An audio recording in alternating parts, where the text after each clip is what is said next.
buenas tardes, compañeros, compañeras. En primer lugar, como han dicho las personas que me han precedido, gracias a vosotros y a vosotras, primero por estar aquí, en segundo lugar por el compromiso político que ello significa y en tercer lugar por continuar además empujando un poquito más, como habéis hecho en las últimas campañas electorales, a favor de nuestras candidaturas, a favor de nuestros proyectos políticos y desde luego pediros también un empujoncito añadido, un empujoncito adicional para los días que quedan, para las horas que quedan, porque hay todavía tiempo para seguir hablando con nuestros amigos, con nuestros vecinos, con nuestros familiares, convenciéndoles de nuestro programa y nuestro proyecto político y desde luego teniendo claro que lo que nos jugamos es mucho. Y nos jugamos mucho y bueno, se han planteado ya algunas de las cosas antes de que yo hablara. La verdad que no le arriendo la ganancia a Eduardo, que habla el último, no sé qué le va a quedar por decir. Pero desde luego compartimos la necesidad de cambiar Málaga, de cambiar nuestra sociedad frente a una serie de amenazas que tenemos por delante. Y fijaos, en diciembre a los andaluces y a las andaluzas nos pillaron desprevenidos. Estábamos despistados y como resultado de ese despiste hay un gobierno de tres derechas que está recortando los servicios públicos fundamentales, un gobierno de tres derechas que está, como bien ha dicho Antonio, bajando los impuestos a los que más tienen, un gobierno de tres derechas que está incrementando la desigualdad de clase en nuestra Andalucía. Afortunadamente, el mes pasado reaccionamos. Y afortunadamente el mes pasado conseguimos frenar a las derechas reaccionarias y radicalizadas, que no pasaron para España. Pero no nos podemos relajar.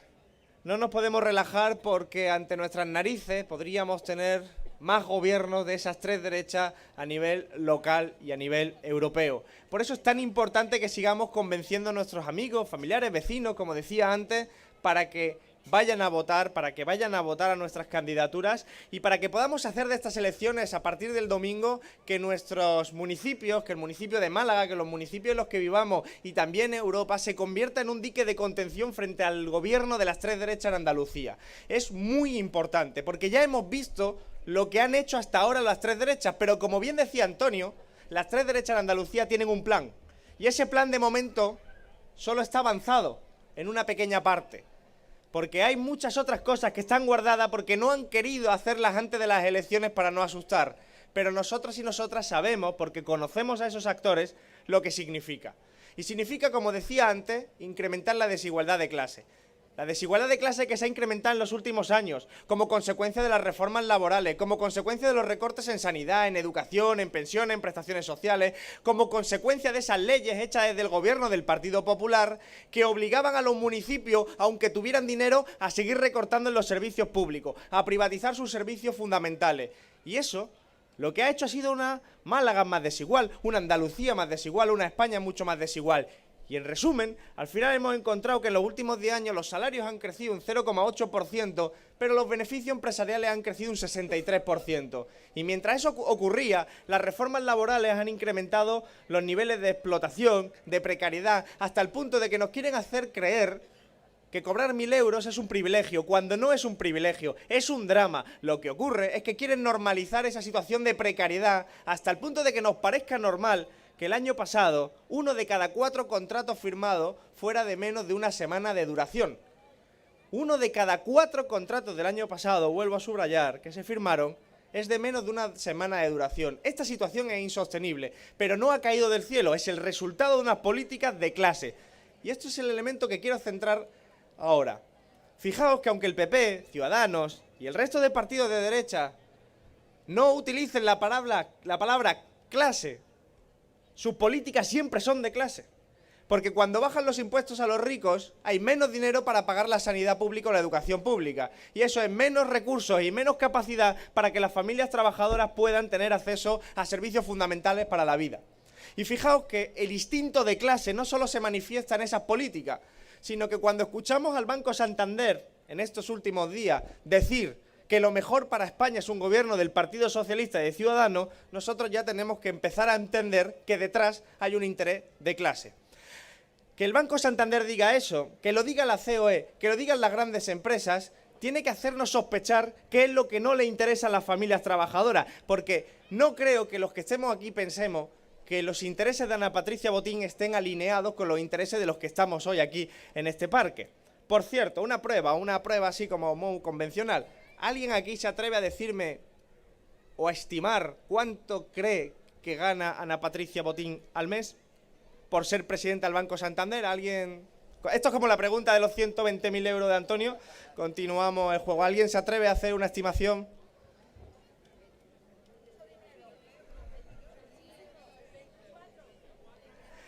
Ana Patricia Botín gana 29.000 euros al día. 29.000 euros al día solo por ser presidenta del Banco Santander. Quiero decir, ese dinero además lo tendrá en cuenta financiera, darán sus ahorros, en fin, ese tipo de cosas. ¿Os podéis imaginar que sus preocupaciones no son las nuestras? Su día a día tampoco debe ser el nuestro y su cuenta bancaria tampoco. Y por lo tanto, sus intereses intuyo que tampoco. Y si ella está diciendo que lo mejor para España, que para España será, para ella, en su concepción, es un gobierno de Ciudadanos y Partido Socialista, nosotros ya sabemos por dónde no hay que tirar. Y mucho cuidado aquí en Málaga, porque el Partido Socialista ya le está haciendo guiños a Ciudadanos y Ciudadanos está haciendo guiño al Partido Socialista. Y fijaos en otra cosa más. El Partido Socialista, de Pedro Sánchez, ha dicho que no va a hablar del futuro gobierno de España hasta que pasen las elecciones municipales. Esto es parecido a lo que ha hecho el gobierno de las tres derechas en Andalucía. No dar pistas de lo que va a hacer después, váyase que influya en las elecciones. ¿Qué puede significar que el Partido Socialista no haya dicho nada todavía? Que quiere esperar a ver los resultados por si el camino es el de Ciudadanos o el camino es el de la izquierda. Pues bien, este domingo vuestro voto no solo es para hacer a nuestro compañero Eduardo Alcalde, también es para mandarle un mensaje al Partido Socialista y decirle por la izquierda es por donde se va, porque los gobiernos con Ciudadanos son, en última instancia, aunque tenga el Partido Socialista, gobiernos de derechas. Si se hace política de derechas, son gobiernos de derechas. Y eso también nos lo disputamos este próximo domingo. Por lo tanto, no son tampoco unas elecciones cualquiera, no son unas elecciones aisladas de lo que ha sucedido anteriormente. Y lo mismo podemos decir de Europa, lo ha dicho muy bien la compañera Sira, lo han dicho el resto de compañeros y compañeras. Muchas veces nuestro país ha utilizado Europa como una excusa. Fijaos que Europa se ha utilizado hasta para privatizar empresas públicas. Endesa era una empresa pública que primero privatizó el Partido Socialista y después privatizó el Partido Popular. ¿Y sabéis qué argumentaban?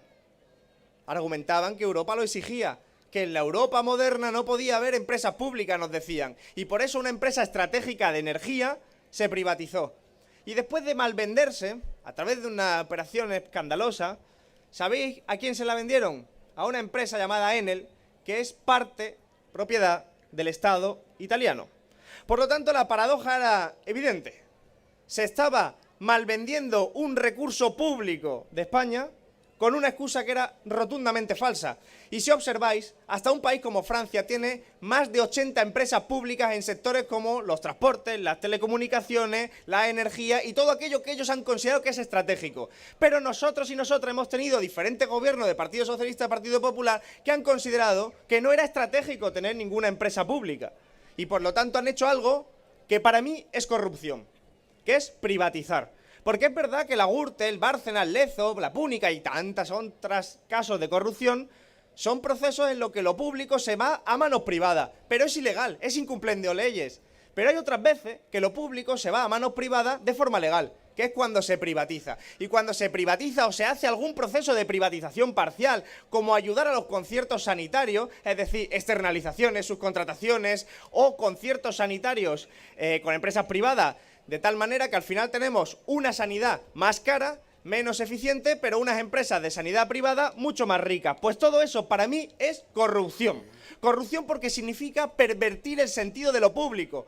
Lo público está para satisfacer a todos y a todas, y particularmente a todas aquellas familias trabajadoras que sin lo público no podrían acceder a la educación, a la sanidad, a las pensiones o a derechos fundamentales. Y privatizar y tocar lo público es corrupción. Y esto es algo que nosotros tenemos muy claro. Por eso yo quiero que a partir del domingo sean precisamente Paqui y Eduardo los que se sienten en una mesa y les digan al poder económico que no se privatizan los recursos que son públicos, que no se permite la especulación inmobiliaria, que no vamos a aceptar los chantajes del poder económico. ¿Y qué queréis que os diga? Yo solo me fío de ello y de nuestra candidatura. Solo me fío de ello porque ya he visto lo que hacen el resto de partidos y el resto de candidaturas.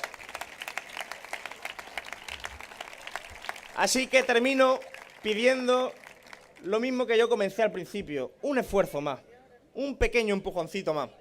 Es fundamental por todo lo que nos estamos jugando y creo que tenemos que tener también nuestro instinto de clase. Recuerdo unas palabras que fueron muy sonadas en su momento de Warren Buffett, multimillonario estadounidense, que dijo: claro que existe la lucha de clases, pero es mi clase, la clase alta, la que va ganando. Vaya a ser que nos encontremos que los ricos sí tienen conciencia de clase y que la hayamos perdido las familias trabajadoras. Pues es momento de aprovechar también estos procesos electorales para recuperar la memoria de que nos une mucho más de lo que nos separa a la gente, que no tenemos otra cosa que nuestras manos, nuestras piernas, nuestra fuerza de trabajo para llegar a fin de mes, y que cada vez cuesta más no porque haya un accidente histórico, sino porque hay responsables con nombre y apellido que les va mucho mejor si a nosotros nos va peor. Por eso privatizan, por eso hacen reformas laborales, por eso lo que hacen son recortes en los servicios públicos. Pues bien, recuperemos nuestro instinto de clase también, votando a la gente que nos representa y dándole la vuelta a Málaga y a nuestra sociedad, porque creo que lo merecemos. Muchísimas gracias, salud y república.